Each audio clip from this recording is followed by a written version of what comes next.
Halo teman-teman, kembali lagi bersama saya William Basri, dan di video kali ini kita kembali sharing terkait dengan akuntansi. Jadi teman-teman, di video kali ini kita kembali membahas soal dari HRD. Sebenarnya mungkin banyak teman-teman yang agak kecewa ya, Bang kapan sih materi baru, Bang kapan sih modul baru.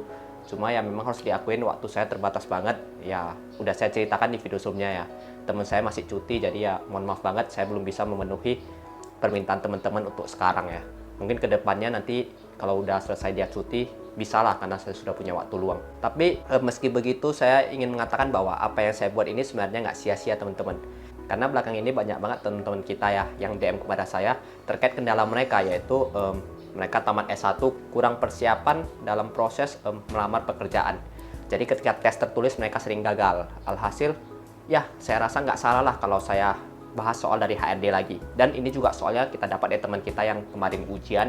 Ya dia selesai ujian, dia kirim kepada saya untuk berdiskusi bagaimana mengerjakannya karena dia masih ragu dengan jawaban dia. Alhasil kita udah diskusi dan ya mungkin dia sudah paham ya. Dan karena dia sudah paham ya, saya tidak ingin hanya dia saja yang paham. Saya ingin teman-teman yang lain juga memperoleh manfaat yang sama. Alhasil kita buatlah konten ini teman-teman. Ya. Dan teman-teman, karena ini kontennya cukup panjang ya, kita mulai dari proses jurnal sampai penutupan, bisa dikatakan ini satu siklus penuh ya. Teman-teman boleh kok nanti nontonnya itu bertahap-tahap ya. Nanti saya buat menit-menitnya di kolom deskripsi.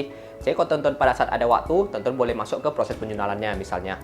Nanti ada waktu lagi bisa masuk ke proses posting buku besarnya.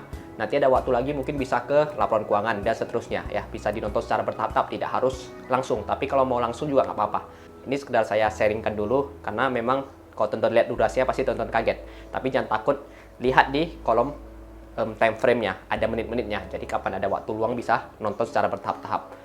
Dan juga teman-teman untuk soalnya seperti biasa udah bisa download di kolom deskripsi ya. Ada juga latihan soalnya yang sudah saya buat sama persis formatnya, bedanya nanti saya ubah saja angkanya. Teman-teman juga boleh mengerjakan kalau sudah paham terkait dengan video kali ini. Nah, mungkin itu dulu teman-teman yang bisa saya sharekan ya. Jadi ketika kita mengerjakannya, pastinya kita harus pakai komputer. Jadi mungkin langsung saja kita ke tampilan komputer. Oke teman-teman, ini kita sudah berada di tampilan komputernya ya. Jadi di kiri ini ada soalnya.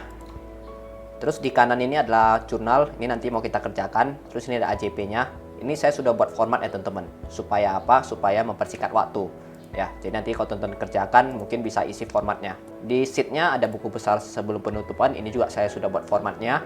Laporan keuangan ada saya buat format neraca saldo. Untuk format laporan keuangan belum ada, nanti kita kerjakan. Jurnal penutup ada formatnya saja, tapi jurnalnya belum ada ya. Buku besar setelah penutupan ini masih kosong, nanti kita copy dari sebelum penutupan punya. Terus ada neraca saldo setelah penutupan ya.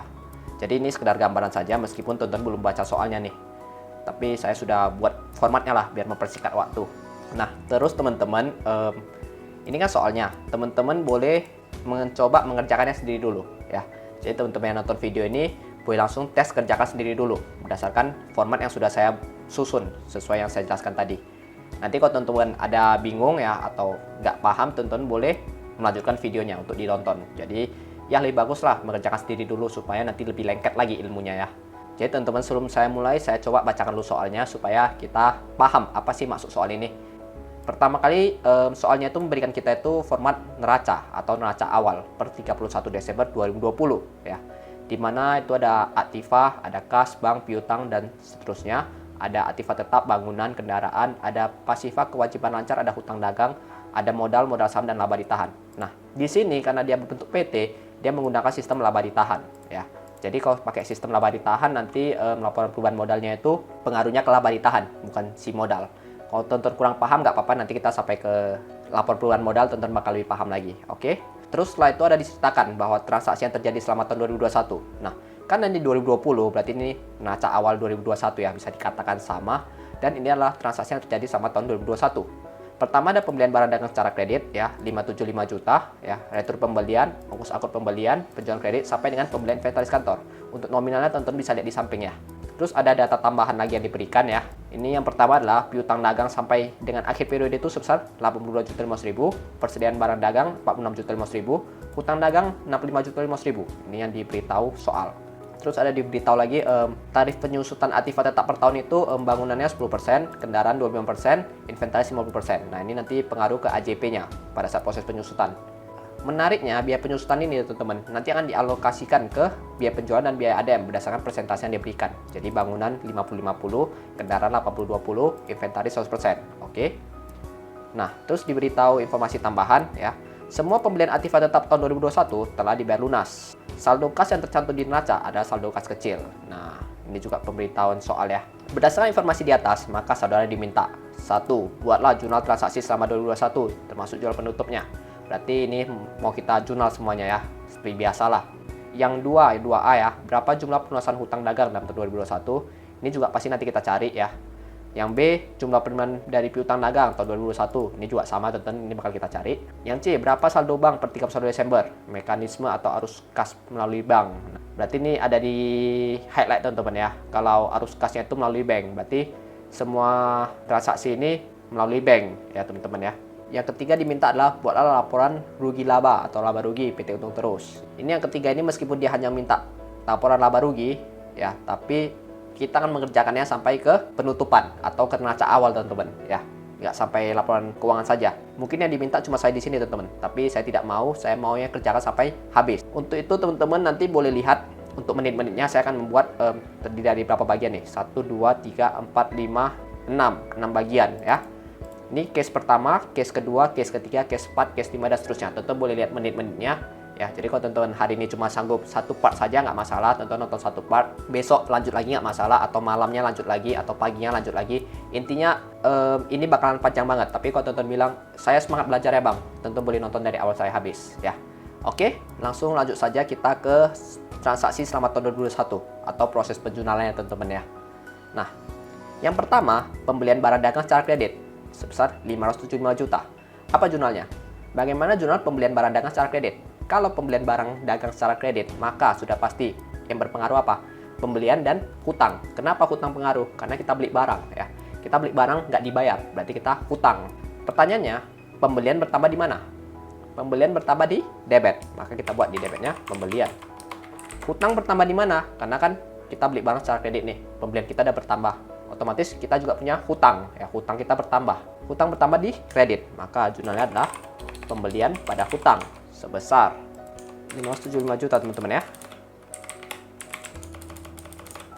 Ini jurnalnya pertama teman-teman ya, 575 juta.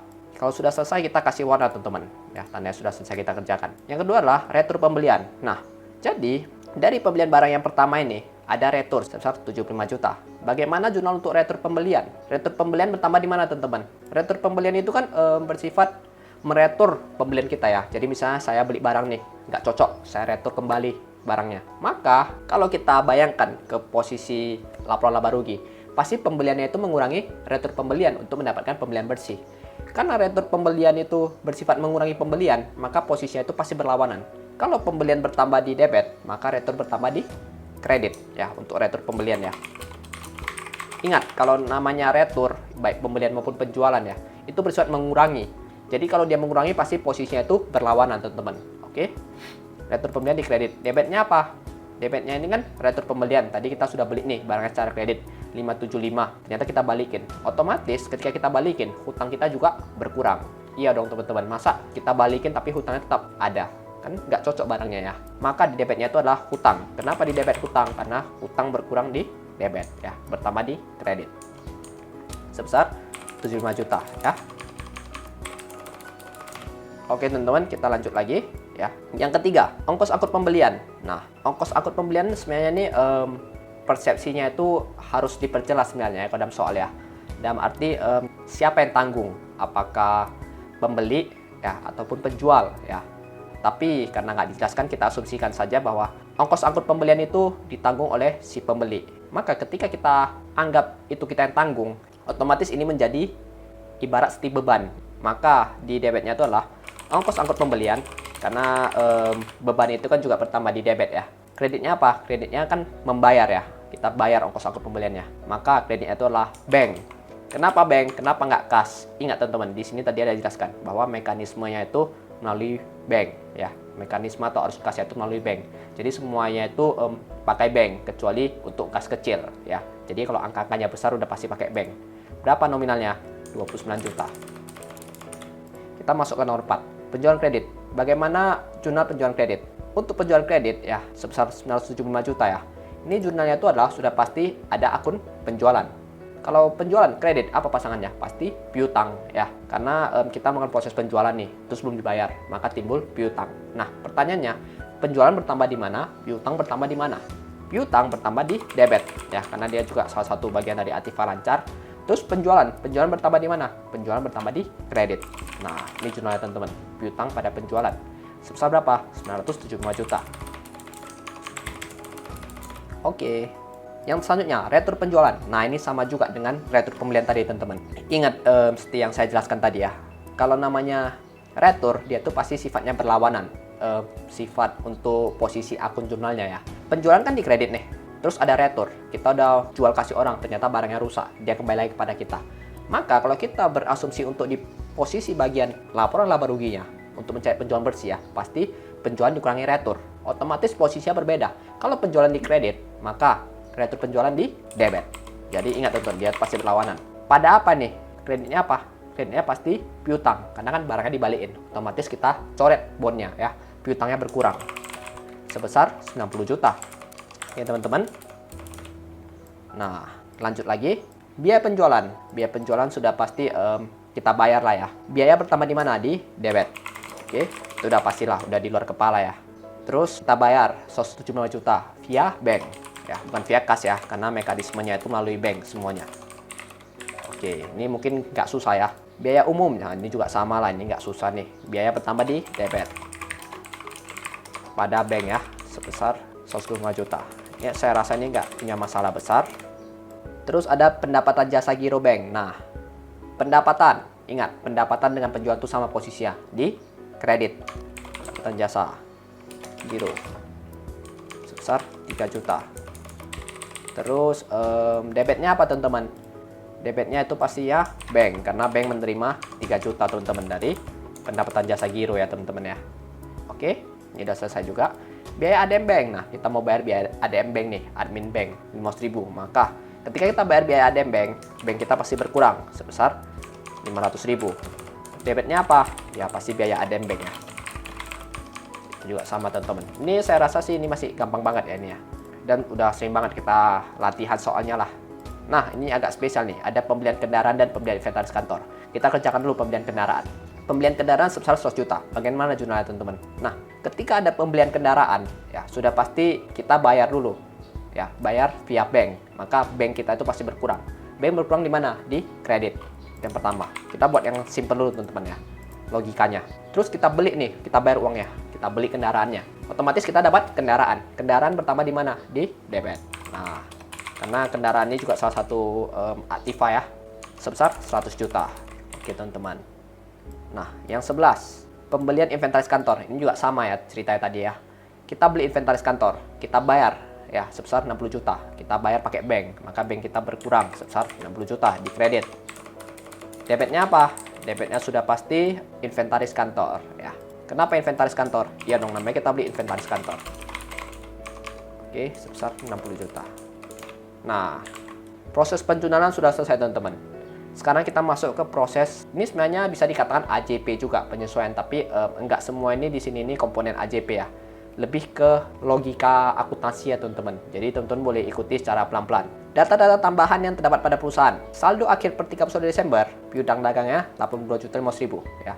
Persennya 46.500.000. Hutang dagangnya 65.500.000. Nah, kita masuk dulu ke piutang dagang. Diketahui piutang dagangnya itu akhir periode itu 82.500.000 teman-teman. Nah, di sini teman-teman, informasi ini sebenarnya muncul berdasarkan pertanyaan ini teman-teman. Berapa jumlah penerimaan piutang dagang pada tahun 2021 ya, dari soalnya 2B. Namun, kita memang harus menjawab pertanyaan ini teman-teman, supaya bisa kita jurnal dan kita susun laporan keuangannya. Jadi sebenarnya untuk ini memang harus kita cari ya. Kalau nggak kita cari, kita nggak bakal bisa nyusun laporan keuangannya. Nah, pertanyaan muncul, bagaimana cara mencarinya? Teman-teman jangan bingung dulu ya. Pertama, kita diberitahu saldo akhir. Namun di atas ini ada informasi tambahan. Kita mengetahui saldo awal piutang dagang pada tahun 2021 atau akhir 31 Desember 2020. Di sisi lain kita juga mengetahui transaksi yang terjadi selama tahun 2021 untuk penjualan kredit dan retur penjualan. Di sini kita memiliki 4 informasi teman-teman ya. Ada saldo awal, ada penjualan yang terjadi, ada retur penjualan dan ada saldo akhir. Pertanyaannya, berapa pelunasannya? Maka logikanya itu adalah, ingat teman-teman ya, ini saya sharekan logikanya, teman-teman harus mencernanya dengan baik ya. Saldo awal ditambah terjadinya penjualan, dikurangi terjadinya retur penjualan, dikurangi pelunasan ya, maka akan menjadi saldo akhir. Saya ulangi lagi, saldo awal, ya ini saldo awal ya, 85 juta, ditambah penjualan kredit yang terjadi, 975 juta ya, dikurang retur penjualan, dikurang adanya pelunasan, maka akan menjadi saldo akhir. Jadi logika ini teman-teman, teman-teman punya piutang 85 juta di awal, terus ada yang membeli sama teman-teman 975 juta, terus ada yang retur 90 juta, terus ada yang lunasi sebesar XXX, maka saldo akhir teman-teman sebesar 82.500.000. Maka di sini saya sudah buat formatnya, kita isi saja. Piutang awalnya berapa? 85 juta. Penjualan kreditnya berapa? 975 juta. Terus retur penjualannya berapa? 90 juta. Terus sisa piutangnya berapa? 82.500.000. Nah, ini teman-teman ya. Pertanyaannya, berapa piutang yang dibayar? Piutang awal ditambah penjualan kredit, dikurangi retur penjualan, dikurangi sisa piutang. Maka didapat piutang yang dibayar adalah sebesar 887.500.000. Karena kita tahu piutang yang dibayar sebesar 887.500.000, pertanyaan teman-teman, bagaimana jurnalnya? Jurnalnya itu adalah pastinya bank di debit, bank kita pertama di debit, karena kita memperoleh pembayaran sebesar 887.500.000. Kreditnya apa? Piutang. Kenapa piutang? Karena piutang kita dibayar sebesar 887.500.000. Nah, ini sudah selesai teman-teman. Untuk si piutang dagang, sudah selesai kita buat adjustmentnya, jurnal penyesuaiannya. Untuk yang B, diberitahu bahwa persalinan barang dagang kita sebesar 46.500.000. Ini hanya informasi tambahan, dan ini akan kita jurnal ketika jurnal penutup.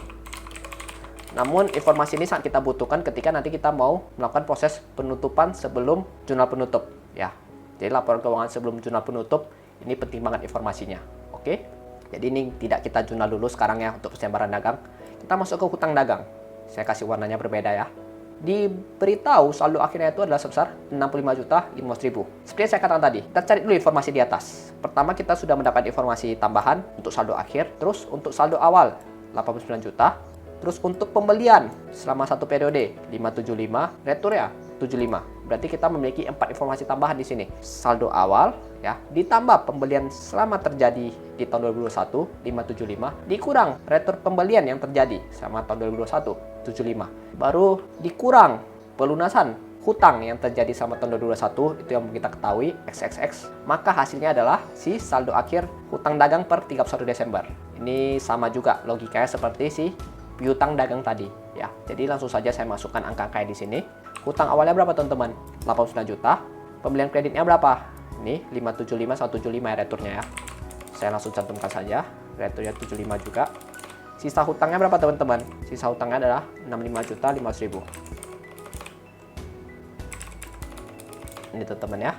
Oke. Nah, pertanyaannya tuh berapa hutang yang dibayar? Maka hutang awal ditambah pembelian, dikurangi retur, dikurangi sisa hutang. Maka diketahui hutang yang dibayar itu adalah 523.500.000. Oke. Langsung saja kita jurnal. Karena kita bayar hutang, maka banknya pasti di kredit ya, 523.500.000. Debitnya apa? Debitnya pasti hutang. Kenapa hutang di debit? Karena hutang berkurang di debit. Hutangnya sudah kita bayar. Jadi hutangnya berkurang. Hutang berkurang di mana? Di debit. Oke. Selesai teman-teman.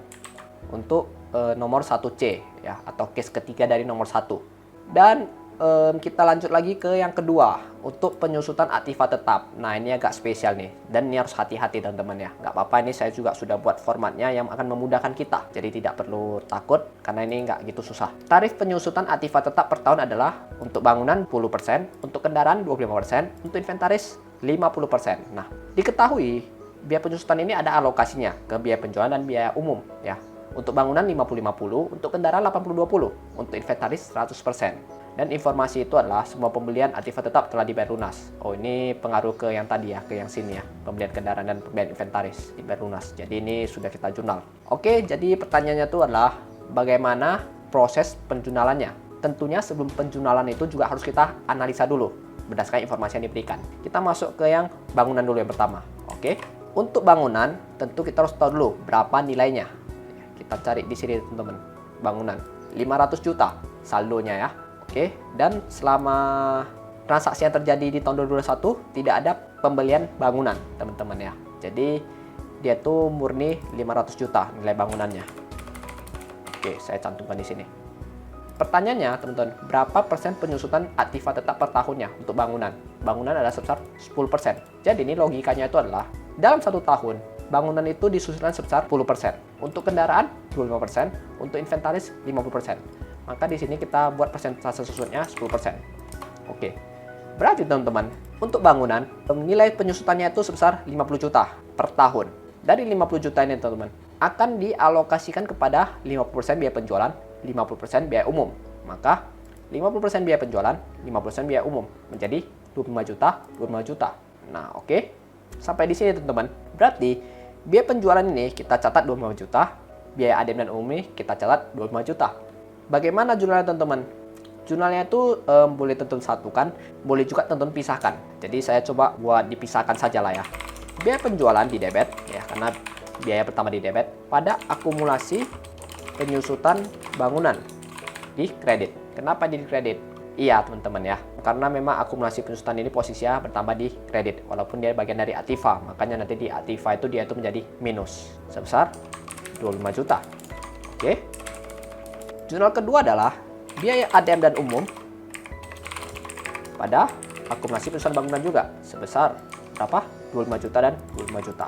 Nah, ini sudah selesai teman-teman. Jadi sebenarnya di yang nomor 2 ini ya, untuk bangunan, untuk kendaraan, dan untuk inventaris. Ini sebenarnya simpelnya itu adalah kita harus tahu dulu bangunan itu disusunkan berapa persen setahun. Dari nilai tersebut kita alokasikan untuk kedua biaya ini. Kita masuk ke kendaraan. Kendaraan itu dialokasikan sebesar 25% teman-teman. Ini saya masuk kendaraan ini. Persentase susutnya itu 25%. Nah, pertanyaannya, berapa nilai kendaraan? 250 juta. Selama periode berjalan, apakah ada membeli kendaraan? Ada teman-teman, sebesar 100 juta. Nah, ini harus hati-hati ya. Kalau tadi bangunan itu nggak ada pembelian selama periode berjalan, jadi aman. Kalau ini ada, jadi kita harus lebih concern atau lebih hati-hati. Di sini, saya sudah buat formatnya juga. Nilai kendaraan awalnya itu berapa? 250 juta. Terus ada penambahan sebesar ini, 100 juta. Berarti kita buat juga. Berarti total kendaraan itu adalah sebesar 350 juta, teman-teman. Ya. Berarti yang kita susutkan itu bukan 250 juta, bukan juga 100 juta, tapi totalnya sebesar 350 juta. Maka 350 juta dikali 25% didapatlah 87 juta 500.000. 87 juta 500.000 ini akan kita alokasikan ke dua biaya, yaitu 80% biaya penjualan dan 20% biaya ADM dan umum.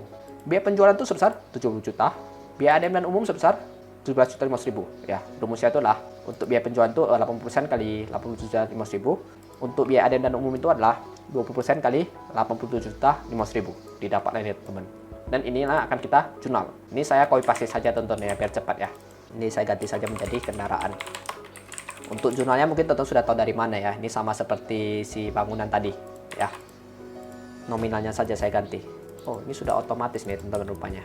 Jadi ini sudah pas juga ya. Oke. Kita masuk ke inventaris. Ini yang terakhir nih teman-teman. Untuk inventaris ya, tarifnya itu 50%. Informasi pertama yang kita ketahui. Informasi kedua adalah dia tuh langsung dialokasikan 100% ke biaya umum dan admin. Nah, kita lihat dulu teman-teman, berapa nilai inventarisnya? 150 juta untuk yang awal, terus ada pembelian lagi sebesar 60 juta. Berarti total 210 juta ya. Jadi kita cantumkan dulu di sini teman-teman.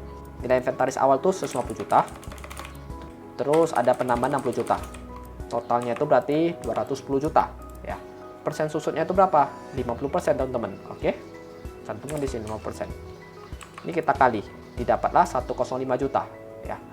Dan 105 juta ini langsung dialokasikan sebesar 100% ke biaya umum dan admin. Oke. Berarti jurnalnya itu adalah biaya admin dan umum 105 juta pada akumulasi perusahaan inventaris sebesar 105 juta. Nah, jadi ini sudah selesai kita jurnal teman-teman. Dan sebenarnya untuk inventaris, bangunan, kendaraan itu prosedurnya sama ya, cuma nominal saja yang berbeda. Jadi harus agak hati-hati lah. Ini saya kasih warna dulu. Oke, sudah selesai teman-teman ya untuk proses penjualan. Oke teman-teman, kita sudah menyelesaikan satu tahap atau case pertama lah ya. Dan selanjutnya adalah kita masuk ke proses buku besar. Jadi jurnal ini semua harus kita pindahkan ke buku besar. Kenapa Bang harus dipindahkan ke buku besar? Iya teman-teman, dengan memindahkannya ke buku besar maka kita bisa melakukan proses menyusun laporan keuangan. Sebenarnya ini bisa saja langsung kita bayangkan ya, kita buat neraca saldo simple, langsung kita pindahkan bisa saja, tapi saya nggak mau. Saya mau kita itu ikut step by step sesuai siklus akuntansi ya. Agak lambat nggak masalah, yang penting kita tahu bagaimana cara mengerjakannya. Di sini, ini sudah saya buatkan formatnya untuk teman-teman ya. Jadi lebih simpel, kita nggak menggaris lagi, nggak buat satu persatu lagi, karena saya takut waktunya lama banget. Dan di sini saya sudah ada mencantumkan beberapa saldo awal. Mungkin teman-teman bingung nih, Bang, saldo awal ini asal muasal dari mana? Nah, saldo awal ini asal muasal itu adalah dari ini teman-teman, dari neraca ya. Jadi saya kasih gambaran kas 5 juta, ini 5 juta ya. Saya kasih warna langsung. Bank 205 juta, nih bank. Oke. Piutang dagang 85 juta. Ya, ini piutang dagang 85 juta. Persediaan 25 juta. Ini persediaan 25 juta ya. Bangunan 500 juta. Kendaraan 250 juta. Inventaris 150 juta. Nah, 500, 250, 150. Ya, sama teman-teman ya. Oke. Hutang dagang 89 juta.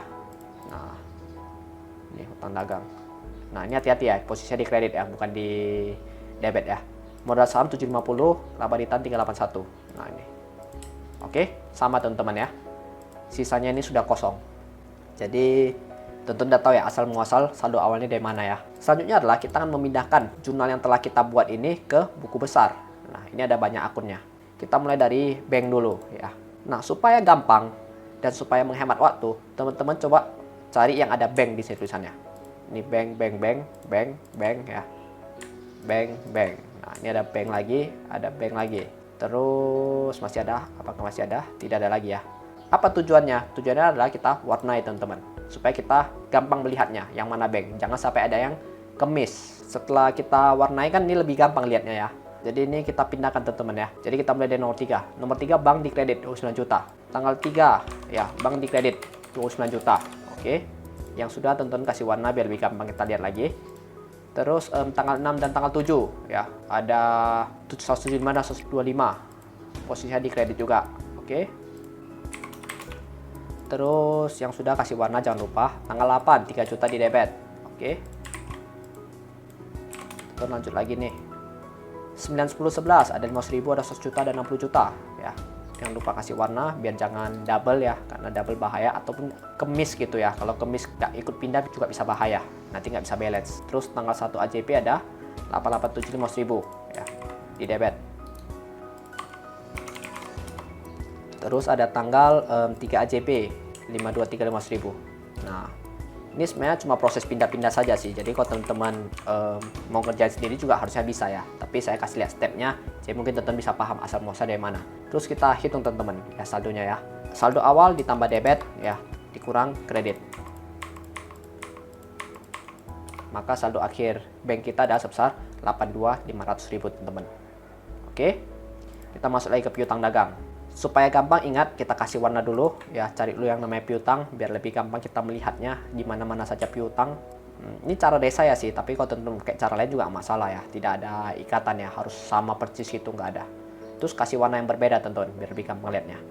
Ada tanggal 4, ada tanggal 5, ada tanggal 1 AJP ya. Kita pindahkan dulu tanggal-tanggalnya. Oke. Tanggal 4 di debit 975. Oke, kita pindahkan. Terus kasih warna. Tanggal 5 ya, di kredit 90 juta. Hati-hati ya, jangan sampai ketukar ya. Tanggal 1 AJP di kredit sebesar 887.500.000. Pindahkan juga. Oke. Maka kita tambah ya, kita lihat saldo akhirnya sebesar 82.500.000 untuk piutang. Nah, sampai di sini teman-teman. Ini saya mau stop bentar, saya mau jelaskan kepada teman-teman. 82.500.000 ini apakah sesuai dengan soal? Lihat soalnya teman-teman. Diketahui saldo akhir piutang dagang sebesar 82.500.000. Ternyata sudah sesuai dengan soal ya. Berarti sudah pas ini piutang dagangnya teman-teman. Oke, kita lanjut lagi ke persediaan. Persediaan kita belum jurnal ya, berarti kita next saja ke bangunan. Bangunan, ada nggak akun bangunan di sini? Bangunan harusnya tidak ada ya. Yang ada kendaraan dan inventaris. Lanjut lagi kendaraan. Kendaraan tanggal berapa nih? Kendaraan tanggal 10, nomor 10 ya. Di debit 100 juta. Oke, kasih warna. Debit 100 juta. Maka saldonya menjadi 350 juta. Inventaris tanggal 11 ya. 60 juta. Pindahin juga. Tambah. Oke. Lanjut lagi, akumulasi penyusunan bangunan ada tidak? Teman-teman cari nih, akumulasi penyusunan bangunan ada atau tidak? Pasti ada ya, tadi ya. Nah, ini ada 2 nih.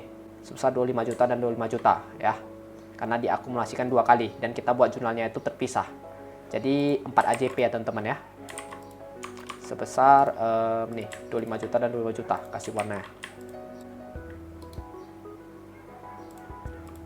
Harusnya sih nggak susah teman-teman ya, ini cuma proses pindah-pindah saja. Kendaraan ada nggak? Ada juga pastinya ya, sama purchase. Nomor 5 AJP nih, 5 AJP. 5 AJP. Oke. Lanjut lagi. Inventaris ada tidak? Ada ya, 105 juta, 6 AJP. Oke. Siap. Masuk ke hutang dagang. Nah, cari hutang dagang ada tidak teman-teman ya. Biar gampang diwarnai dulu teman-teman ya, cari yang hutang supaya kita nggak kemis. Nah, ini ada nih, di bawah nggak ada lagi ya, sudah akumulasi. Kasih warnanya unik, warna biru misalnya teman-teman ya. Oke, hutang ada tanggal 1, ada tanggal 2, ada tanggal 3 AJP. Kita pindahkan tanggal-tanggalnya sesuai. Oke, terus kita lihat tanggal 1 dia di kredit 575, kita pindahkan. Tanggal 2 75 di debit ya, kita pindahkan juga. Tanggal 3 AJP 523.500.000 di debit. Oke, jangan lupa dikasih warna yang sudah selesai dipindahkan supaya nggak kemis ya. Terus kita hitung. Ini saya kasih kabel dulu. 89 juta tambah 575 dikurang 75 dikurang 523.500.000 didapat 65.500.000. Nah, apakah nilai ini sesuai dengan informasi yang diberitahu oleh soal? Kita cek di soal dan jurnalnya. Hutang dagang saldo akhirnya itu harusnya 65.500.000. Buku besarnya 65.500.000. Pas teman-teman, berarti sudah benar ya yang kita kerjakan. Oke, modal saham laba ditahan harusnya tidak ada ya, karena ini nanti pengaruhnya ke jurnal penutup. Masuk ke penjualan. Penjualan ada berapa teman-teman penjualan ya? Ini 1. Apakah masih ada? Nampaknya tidak ada lagi teman-teman ya. Berarti ada 1 saja, 975 juta. Langsung saja kita pindahkan di tanggal 4. Oke, pembelian. Ini ada 1 ya, 575 juta ya. Kita pindahkan juga sesimpel itu di debit ya. Tanggal 1. Oke. Retro pembelian. Nih, tanggal 2, 5 juta ya. Di kredit, ingat di kredit ya. Oke, selesai. Retro penjualan. Ya, tonton cari 1 ya. Retro penjualan cuma 1. Kasih warna juga, 90 juta di debit. Oke. Lanjut lagi ongkos angkut pembelian. Ongkos angkut pembelian 29 juta ya di debit ya. Nah, nomor 3. Jadi ini lebih ke pindah-pindah saja sih teman-teman. Mungkin teman-teman agak bosan ya, tapi nggak apa-apa. Kan mungkin ada teman-teman kita yang nggak paham asal muasalnya. Biaya penjualan. Nah, biaya penjualan. Untuk biaya penjualan ini harus ada beberapa teman-teman ya. Harus hati-hati, jangan keikut yang tadi ya. Yang tadi kan cuma satu saja. Teman-teman pikir, oh ini cuma 1 aja. Ingat, hati-hati. Biaya penjualan ini ada 1 ya, ada 2, ada 3, ada ya 3 saja teman-teman ya. Biaya penjualan ada 3 saja. Berarti di 5 AJP, 4 AJP sama di 6 ya. Saya pindahkan dulu. Oke, terus saya pindahkan nominalnya. Harusnya semua di debit ya. 175, 25 dan 70. Saya pindahkan debit. Oke, kita total. Terus jangan lupa diwarnai yang sudah dipindahkan. Oke, siap. Terus biaya ADM dan umum. Ini harusnya agak banyak nih karena inventaris tadi kan ikut ini ya, ikut terhitung penyusutannya. Biaya ADM dan umum. Biaya ADM dan umum, biaya ADM dan umum. Ada 4 teman-teman ya. Jadi di 6 AJP, 5 AJP, 4 AJP dan nomor 6. Nah, kita pindahkan juga teman-teman. Nomor 7 teman-teman. Nah, kita pindahkan juga teman-teman ya. 125 juta, terus 25 juta, 17.500.000 dan 105 juta. Kita pindahkan. Nah, ini teman-teman ya. Untuk biaya umum dan admin. Oke. Yang sudah kita pindahkan jangan lupa diwarnai teman-teman. Ini warnanya udah banyak banget ya, mungkin teman-teman udah pening ya, tapi nggak apa-apa. sistemnya seperti begitu saja kok, tentunya bingung. Dan sebenarnya ini sisa 2 saja sih teman-teman, sisa ini aja, pendapatan jasa giro dan BADM Bank. Jadi mungkin langsung saja. BADM Bank saya buat di 9.500.000 ya, debit. Oke. Dan untuk pendapatan giro 3 juta di kredit ya. Oke, selesai. Ini semua sudah kita pindahkan. Dan ini saya hapus dulu warnanya supaya tidak bingung ya. Oke, semua sudah kita pindahkan. Intinya cuma proses pindah-pindah sajalah ya. Dan karena sudah kita pindahkan, tentu kita harus menyusun neraca saldonya ya. Apa sih itu neraca saldo? Neraca saldo itu adalah ringkasan lah dari saldo akhir buku besar yang kita pindahkan ke satu tempat. Dan ya nanti harusnya balance. Kalau nggak balance berarti ada yang salah. Jadi saya pindahkan satu persatu. Kas ya 5 juta, bank 82.500.000 ya, piutang dagang 82.500.000, sama nilainya ya. Ya kita coba saja. Persediaan 25 juta, ini masih persediaan awal ya, ini belum saya jurnal, nanti jurnal penutup. Bangunan 500 juta, kendaraan 350 juta, inventaris 210 juta, akumulasi perusahaan bangunan, ingat di kredit ya, hati-hati ya, 50 juta, kendaraan 87.000, inventaris 105 juta, oke. Utang dagang 65.000, modal saham 250 juta, laba ditahan 381 juta, terus penjualan 975 juta, terus pembelian 575 juta ya di debit. Retur pembelian 75 juta, retur penjualan 90 juta, ongkos angkut pembelian 29 juta, biaya penjualan ini ya 270 juta, biaya umum ADM 272.500.000, biaya ADM Bank 500.000, dan pendapatan giro 3 juta. Dan balance teman-teman ya, ini balance. Oke, ini sudah selesai neraca saldonya dan kita akan masuk ke proses laporan keuangan. Sampai di sini harusnya sih nggak ada masalah ya, ini cuma proses pindah-pindah saja teman-teman. Dan mungkin terkesan agak ya bisa dikatakan membosankan ya, tapi memang ya itulah akuntansi. Dan makanya itu sekarang itu kebanyakan orang pakai software ya, karena tahap ini kan sebenarnya cuma tahap pindah-pindah saja ya, tapi terkadang di perusahaan itu datanya banyak banget. Alhasil kita itu pada saat pindah bisa silap ya, silap menjadi cari waktu untuk mencari kesilapannya. Dan menurut perusahaan itu sangat gak efisien. Kenapa perusahaan sekarang itu lebih suka pakai software ya, itu salah satu alasannya. Tapi so far ini juga adalah salah satu proses yang harus kita lewati kalau kita mau belajar akuntansi ya. Karena nggak mungkin kita tuh hanya mempercayakan pada software saja kalau kita nggak tahu cara kerjanya. Jadi meskipun ini bisa dikatakan cuma proses pindah-pindah saja dan terkesan tidak penting, tapi bukan berarti kita harus menutup mata ya, atau memandang sebelah mata. Justru karena saya menganggap hal ini penting, makanya tetap saya praktekkan. Ya mungkin tuh intermezzo saja teman-teman, langsung saja kita masuk ke proses penyusunan laporan keuangannya. Ketika kita mau menyusun laporan keuangan, pastikan neraca saldonya sudah balance teman-teman ya. Kalau ini belum balance ya nggak akan bisa kesusun laporan keuangannya. Tapi walaupun ini sudah balance, ini belum tentu benar teman-teman ya. Kembali lagi ke proses jurnalnya. Kalau ada pencatatan jurnal yang salah jurnal misalnya ya laporan keuangan yang tersajikan ya balance, tapi ya datanya salah gitu ya, informasinya tidak benar, tidak pas. Oke. Jadi laporan keuangan itu kan sebenarnya ada terbagi 5 ya. Ada laporan laba rugi, perubahan modal, neraca, arus kas, dan catatan atas laporan keuangan. Tapi kita hanya mengkaji 3 saja, laporan laba rugi, perubahan modal, dan neraca. Jadi yang pertama kali pastinya kita harus mengerjakan laporan laba rugi. Bagaimana sih cara menyusun laporan laba rugi? Di sini agak spesial ya. Ini dia itu ada akun pembelian ya. Maka dia itu menggunakan metode periodik. Berarti kita harus mencari HPP-nya secara manual, dan dia juga ada saldo persediaan ya. Bagaimana sih cara mencari HPP? HPP itu ada rumusnya ya. Persediaan awal ditambah pembelian bersih dikurangi persediaan akhir. Dan itu harus kita cantumkan di laporan laba rugi. Pertama kali kita harus cari dulu teman-teman penjualan bersihnya ya. Berarti di sini kita harus cari penjualan bersih. Apa sih rumus penjualan bersih? Penjualan bersih itu adalah penjualan, berapa nominal penjualannya teman-teman? Nominal penjualannya itu adalah sebesar 975 juta, terus dikurangi retur penjualan. Retur penjualannya itu berapa? Di sini saja saya taruh ya. Retur penjualan dikurang retur penjualan. Retur penjualannya sebesar 90 juta. Maka penjualan bersihnya itu adalah 975 dikurang 90 juta. Didapatlah 85 juta. Oke. Terus dalam laporan laba rugi, penjualan bersih dikurang HPP maka mendapatkan laba kotor ya. Jadi kita harus cari dulu HPP-nya, harga pokok penjualan. Rumusnya adalah persediaan awal.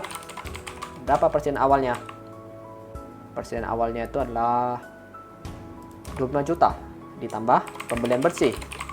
Bagaimana mencari pembelian bersih? Pembelian bersih itu rumusnya adalah pembelian ditambah ongkos angkut pembelian dikurangi retur pembelian.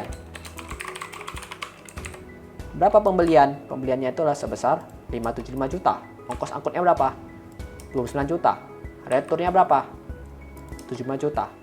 Ya, ini saya nggak bold. Maka pembelian bersihnya itu adalah sebesar nih 575 tambah 29 dikurangi 75 juta. 529 juta teman-teman ya. Terus persediaan awal ditambah pembelian bersih ya dikurangi persediaan akhir. Berapa persediaan akhirnya? Persediaan akhirnya lihat dari soal teman-teman. Ini ya, 46.500.000. Saya kasih warna. Dan cantumkan di sini. Maka untuk mencari HPP-nya adalah persediaan awal ditambah pembelian dikurangi persediaan akhir.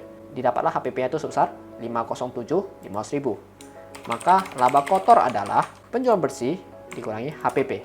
Dapatlah laba kotornya 377.500.000. Nah, bagaimana cara mencari laba bersih? Untuk mencari laba bersih, maka rumusnya itu adalah laba kotor dikurangi semua beban-beban ditambah pendapatan yang lain ya. Kita listkan dulu beban-beban yang ada teman-teman ya. Nah, ini ada beban ini saya teman-teman. Ada biaya penjualan, biaya umum dan biaya ADM ya. Terus ada pendapatan giro yang lain-lain ya. Ini adalah pendapatan lain-lain. Berapa biaya penjualannya? 270 juta. Berapa biaya umumnya? 272.500.000. Berapa biaya ADM-nya? 500.000 ya. Pendapatan gironya berapa? 3 juta. Maka bebannya itu adalah ini. Kita jumlahin semua bebannya dan pendapatan lain-lainnya itu adalah 3 juta. Maka kita hitung laba bersihnya. Laba kotor dikurangi beban-bebannya dan ditambah pendapatan lain-lainnya. Maka didapat 16.500.000 minus. Berarti di sini bukan menjadi laba bersih teman-teman, melainkan menjadi rugi. Nah, dengan kata lain, ya, perusahaan kita mengalami kerugian pada tahun 2021. Kenapa? Karena bebannya itu bisa dikatakan membludak. Ya, kita rugi sebesar 162.500.000. Selanjutnya kita mengerjakan laporan perubahan modal. Oke, bagaimana cara menyusun laporan perubahan modal? Kalau teman-teman bilang modal awal ditambah laba atau rugi, ya, terus dikurang privé sama modal akhir. Itu betul teman-teman. Tapi ingat, di sini dia itu menggunakan laba ditahan, ya, atau bisa dikatakan ini PT. Maka kita nggak boleh pakai modal. Kenapa? Karena modal saham ini adalah modal yang ditekan atau udah fix dia. Jadi kalau dia memiliki tambahan untung, semua itu dicantumkan di pos laba. Jadi di sini menggunakan akun si laba ditahan, bukan si modal ya. Kalau di CV baru modal atau usaha dagang. Laba ditahan awal. Berapa laba ditahan awal? Ini teman-teman. 381 juta. Terus ditambah strip dikurang. Harusnya dikurang rugi ya, karena dia rugi ya. Ruginya adalah 162.500.000. Ini ya, seperti yang ini teman-teman ya. Pindahan ke sini ya. Maka laba ditahan akhirnya berapa? Laba ditahan akhirnya adalah 218.500.000 ya. Jadi berkurang dia karena rugi. Maka sekarang saatnya kita membuat neracanya. Bagaimana cara menyusun neraca? Ingat teman-teman, kita harus tahu dulu akun-akunnya. Neraca itu terdiri dari aktiva dan pasiva secara simpelnya ya. Untuk aktiva terdiri dari aktiva lancar dan aktiva tetap. Ini saya belum tahu nih posisinya, tapi saya coba susunkan dulu. Aktiva lancar ada apa saja? Ada ini, ada kas, bank, piutang, persediaan. Nah ini, saya langsung copy paste dari atas saya teman-teman ya, biar gampang. Untuk aktiva tetap ada ini teman-teman, dari bangunan sampai ke akumulasi perusahaan inventaris. Saya copy dari yang atas saja lebih gampang ya. Nah, teman-teman masukkan angkanya sesuai dengan neraca saldo. Ya, kasnya berapa? 5 juta. Banknya berapa? 825.000. Piutangnya juga sama, 825.000. Nah, untuk persediaan, ini saya garis bawahi ya. Jangan dimasukkan dari sini teman-teman. Kenapa? Kenapa jangan masukkan dari sini? Karena teman-teman sudah ada menghitung di komponen HPP-nya pakai persediaan baru 46.500.000. Jadi masukkan dari sini teman-teman. Nah ini harus hati-hati ya. Ini saya kasih warna juga. Jangan sampai salah. Kalau tonton masukkan 25 juta, ini nggak bakal balance keuangannya. Tapi pakai yang persediaan akhirnya, yang di laporan laba rugi. Nih, 46.500.000. Oke. Terus bangunannya, masukkan. Kendaraannya, masukkan juga. Ya. Inventarisnya, masukkan juga. Terus akumulasi perusahaan bangunannya, masukkan juga. Akumulasi perusahaan kendaraannya, masukkan juga. Dan akumulasi inventarisnya, masukkan juga dari atas. Ya. Yang sudah saya kasih warna ya, biar lebih mudah diperhatikan ya. Oke. Ini saya buat total aktiva tetap. Rumusnya itu adalah bangunan tambah kendaraan tambah inventaris dikurangi akumulasinya ya. Oke. Ini saya juga buat total aktiva lancarnya ya, biar teman-teman lebih gampang. Ini saya zoom saja. Nah, total aktiva rumusnya apa? Tentu total aktiva tetap ditambah total aktiva lancar ya. Dapatlah ini.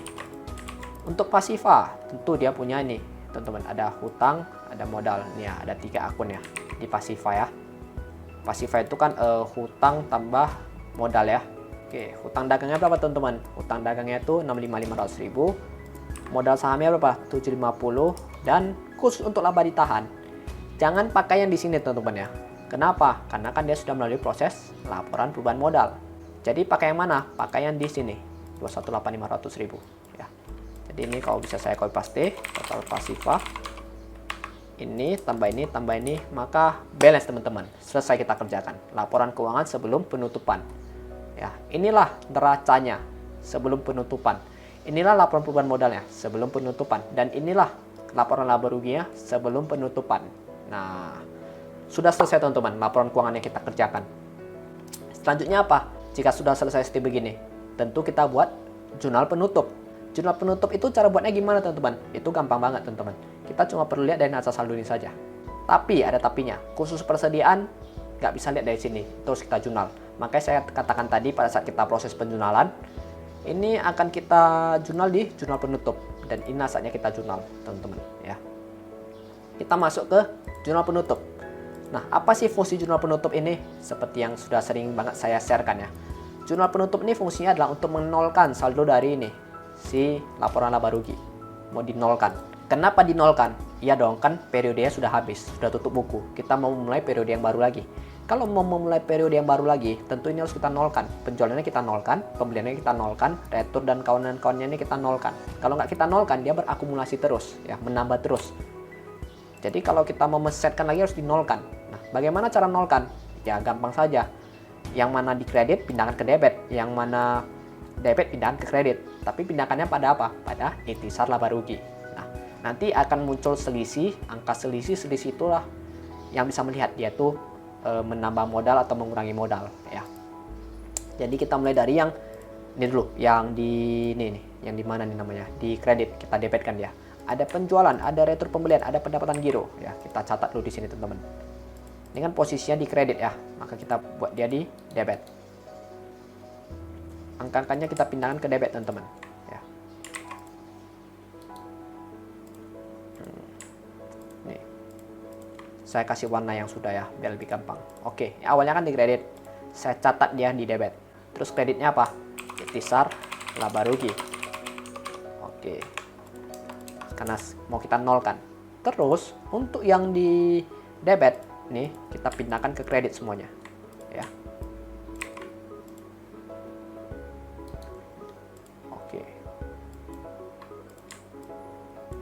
ini juga kita pindahkan ke kredit ya. Debitnya apa? Intisar laba rugi ya, kita pindahkan berlawanan supaya dia menjadi 0. Oke, ini juga sudah selesai teman-teman ya. Selanjutnya ingat, tadi kan saya katakan nih, untuk ini, untuk si persediaan kita jurnal di jurnal penutup. Nah, berarti ini akan kita jurnal teman-teman. Bagaimana jurnalnya? Nah, teman-teman jangan anggap susah dulu. Teman-teman pikiran dulu, persediaan itu posisinya di mana?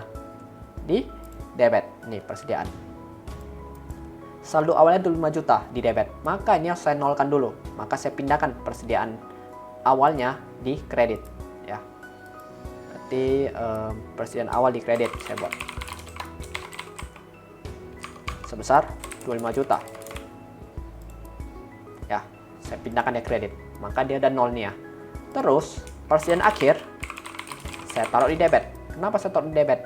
Ya biar angkanya ada. Tadi kan sudah 0. Sekarang saya buat lagi di debit sebesar 46.500.000 atau sesuai soal.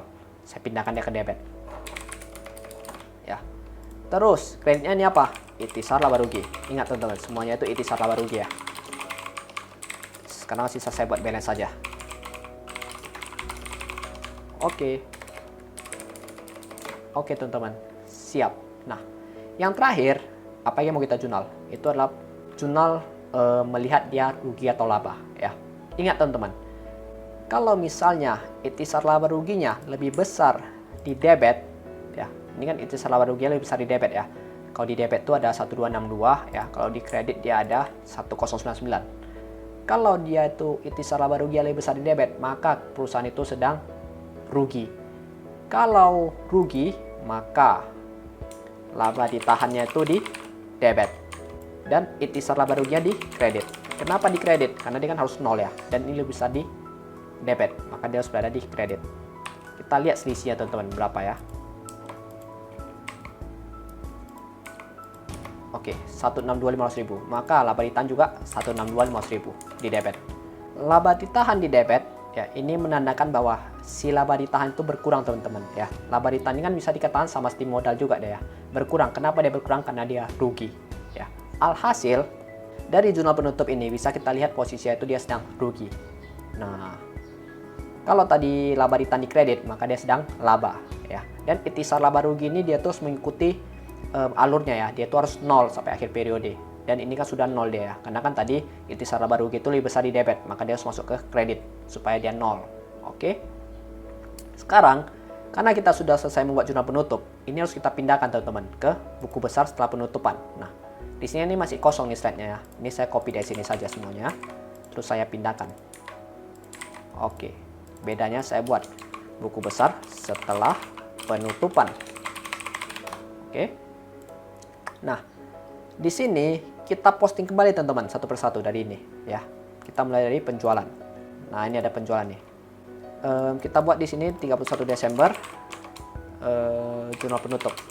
Tapi ini opsional ya. Posisinya di mana teman-teman? Di debit 975 juta ya. Oke, 0, sudah 0 dia ya. Yang sudah kasih warna biar kita tahu retur pembelian dan pendapatan giro. Cek juga retur pembelian di mana. Ini ya. Pembelian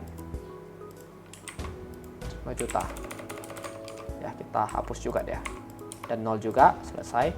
Terus pendapatan giro 3 juta ya, kita cari pendapatan giro nih 3 juta nih ya. Sama, ini juga suatu proses yang hanya pindah-pindah saja ya, harusnya nggak gitu susah. Terus pembelian ini pembelian nih 575 juta ya, kita posting dan 0 dia ya. Oke, kasih warna. Retur penjualan, ongkos angkut pembelian ya. Ini retur penjualan nih sama ongkos angkut pembelian 90 juta sama 29 juta ya. Oke, sudah 0 juga ya. Terus biaya penjualan ada umum ADM dan biaya ADM Bank. Nah, ini juga ya. Biaya penjualan, biaya umum ADM, biaya ADM Bank ya. Ini berapa nominalnya? 272.500.000. Dan ini juga sebesar 270 juta ya. Oke. Selesai juga kita posting teman-teman. Nah, ini udah semua. Terus ada juga ini persediaan akhir. Ini sebenarnya persediaan ya namanya ya. Berarti di sini di persediaan. Teman-teman cari persediaan. Ini ya. 31 Desember jurnal penutup. Debitnya berapa? 46.500.000 ya. Bisa pindahkan. Terus di kredit ada 5 juta ya. Berarti ini 25 juta tambah 46.500.000 dikurang 25 juta. Berarti saldo akhirnya itu 46.500.000. Oke. Yang sudah jangan lupa dikasih warna juga. Laba ditahan di debit ya, laba ditahan. Oh, ini ada nih. Ini saya lupa kasih insert. Saya insert dulu. Jurnal penutup. Ini saya hapus dulu. berapa? 162.500.000 ya di debit ya. Berkurang. Ini juga sudah selesai. Dan terakhir yang belum kita kerjakan adalah ikhtisar laba rugi. Ya, ingat ikhtisar laba rugi harus 0. Berarti kita pindahkan saja, kita cari yang di debit. Ya, di debit ada berapa? Ini ada 2. Ya, kita pindahkan. Terus yang di kredit ada 3. Kita pindahkan. Kita lihat apakah dia 0 atau tidak ya. Ini tambah ini, kurang ini, kurang ini, kurang ini. Pas 0, berarti sudah pas teman-teman. Dan ini semua sudah kita jurnal. Finally, kita sudah selesai membuat buku besar setelah penutupan. Langkah selanjutnya adalah kita pindahkan semuanya itu ke neraca saldo setelah penutupan. Kembali lagi, kita pindahkan lagi ke neraca saldo. Ya. Dan kas kita masukkan 5 juta. Ya. Di sini saya sudah masukkan rumus langsung ya. Tentu nanti boleh cek rumusnya dari mana. Bank, saya pindahkan ke ini, 82.500.000. Piutang dagang saya taruh 82.500.000 juga. Persediaan sesuai dengan ini ya, buku besar 46.500.000. Bangunan 500 juta. Kendaraan 350 juta. Inventaris 210 juta. Akumulasi penyusunan bangunan 50 juta. Akumulasi penyusunan kendaraan 875.000. Akumulasi penyusunan inventaris 105. Terus hutang dagang ya, hutang dagang di kredit ya 65.500.000, modal sahamnya 750, laba ditahannya 21.500.000, dan untuk penjualannya ini sudah habis ya, sudah debitnya 0 dan kawan yang lain sudah 0 semua nih. Berarti sudah sampai di sini saya teman-teman ya. Dan akhirnya sudah selesai kita buat neraca setelah penutupannya dan sudah habis selesai yang kita kerjakan teman-teman. Kita balik lagi ke sini, ke soalnya. Buat jurnal transaksi selama 2021 termasuk jurnal penutupnya. Clear. Berapa jumlah pelunasan hutang dagang dalam tahun 2021? Clear ya, ini ya hutang dagangnya ya. 523.500.000. Berapa jumlah penerimaan piutang dagangnya ini? 887.500.000. Clear. Berapa saldo bank per 31 Desember? Ini ya, bisa dilihat di sini ya. Ini 82.500.000. Clear juga. Oke. Buat laporan laba rugi, clear juga. Kita sampai buat untuk yang sebelum penutupan dan setelah penutupan laporan keuangannya ya. Clear juga ini. Dia tuh rugi 162.500.000. Dan selesai teman-teman. Clear. Finally semuanya sudah selesai kita kerjakan ya. Mungkin terlalu cepat tapi nggak apa-apa, nanti coba saya edit. Dan kalau ada yang teman-teman nggak paham, harusnya sih paham ya karena nggak itu sulit pertanyaan ini. Pokoknya kalau nanti ada nggak paham, teman-teman komentar saja, nanti coba saya balas atau saya buat lagi konten yang lain ya, yang bisa lebih memahamkan lagi. Mungkin dulu teman-teman video dari saya. Saya terima kasih banget untuk teman-teman semua yang udah support saya. Terima kasih banget untuk para donatur sesuai janji saya di channel membership ya, di fitur membership. Terima kasih. Dan mungkin itu saja teman-teman yang bisa saya sampaikan. Mohon maaf banget kalau videonya panjang banget. Ya, saya William Basri, kita berjumpa di video selanjutnya. Dadah.